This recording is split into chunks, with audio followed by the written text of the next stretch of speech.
আজ কোনো তাড়াহুড়ো নেই। আজ আমরা কেক বানাবো সময় নিয়ে।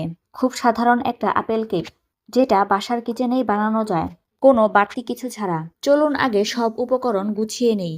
এগুলো খুব সাধারণ জিনিস, আলাদা কিছু না।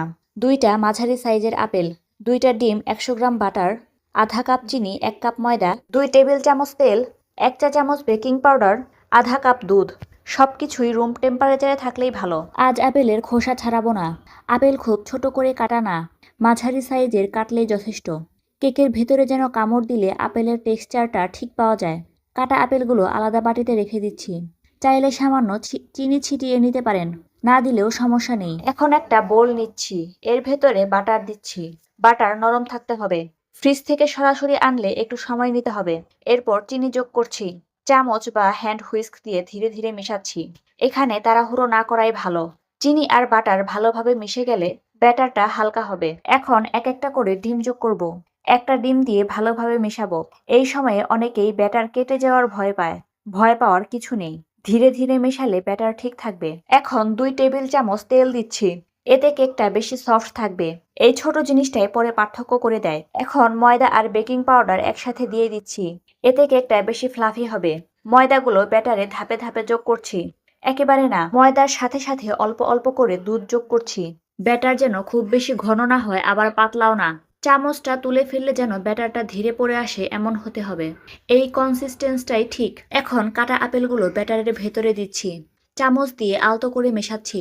এখানে বেশি নেড়েচেড়ে দেওয়ার দরকার নেই। শুধু আপেলগুলো ব্যাটারের সাথে কোটেড হলেই যথেষ্ট। এখানে থামুন 1 সেকেন্ড। এই ব্যাটারটাই পুরো কেকের স্বাদ ঠিক করে দেবে। এই জায়গাটায় ভুল করলে পরে ঠিক করার সুযোগ থাকে না। কেক প্যানে একটু বাটার ব্রাশ করছি। হালকা ময়দা ছিটিয়ে নিচ্ছি। ব্যাটারটা ঢেলে দিচ্ছি। উপরে হালকা ট্যাপ করে নিচ্ছি যেন এয়ার বাবলগুলো বেরিয়ে যায়। প্যানটা আগে থেকে প্রিহিট করে নিয়েছি। কেক ঢুকিয়ে দিচ্ছি। সময় লাগবে প্রায় 40 থেকে 45 মিনিট।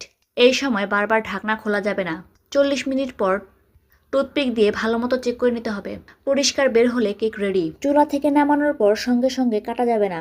10-15 মিনিট অপেক্ষা করতে হবে, কারণ এই সময়টাতে কেক সেট হয়, ভেতরের ময়েশ্চার ঠিকভাবে বসে। এই কেকটা দেখতেই খুব জমকালো না, কিন্তু খাওয়ার সময় বোঝা যায় কেন সময় নিয়ে বানানো সাধারণ আপেল কেকের আলাদা দাম আছে।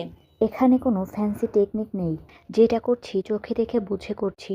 এই কেকটা বানাতে মাথা না, হাত কাজে লাগে।